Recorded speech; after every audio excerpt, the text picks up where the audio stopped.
This is the easiest and the hardest part of what we've done with our video series for the body language curriculum so far, because I really wanted to take a moment just to talk with you guys as a person, as Jesse, and to share with you about what I love about this crazy dance called West Coast Swing.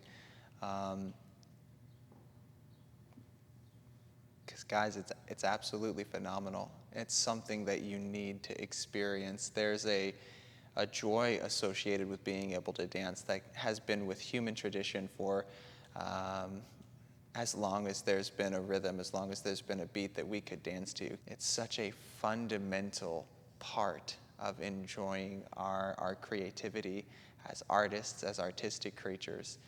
And I want you to be able to experience that joy. But one of the reasons I'm so passionate about sharing West Coast Swing with new dancers is because there's also an element of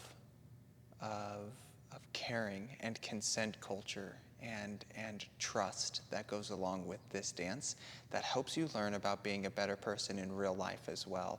It is an important cultural dance to be a part of as we all move forward into the next generation of what it means to be human, and as we all progress into the future, which is going to be the 20s anyway, although they've sucked so far. But we want to bring back swing dancing into that. So as we move forward with West Coast Swing, I want you to keep in mind 3 unique factors. 1, it has a wider range of music that you can dance to. You should definitely participate in it for the joy of the music. 2, the cultural impact of so many people learning to empathize with each other, learning to care and communicate with each other, and the importance of establishing a consent culture that is available inside of this dance has cultural ramifications that could change our world.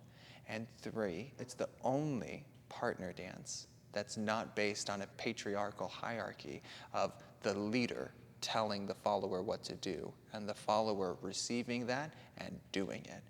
But rather, it's an evolved dance where we have mutual communicative responsibilities between the leader and the follower, and both people have to talk to each other, and both people have to hear each other inside of the dance so that we can learn how to best dance, how to thrive inside of any given song with any given partner, and those communication skills can't be overvalued. I'm so excited that you guys are considering joining me in this journey, and I hope you participate in the remaining foundational videos for the body language curriculum. But even if you don't want to watch these videos, search West Coast Swing on your preferred engine and find a local class, find a local community for you to get connected to, because it's going to be worth it. Thank you.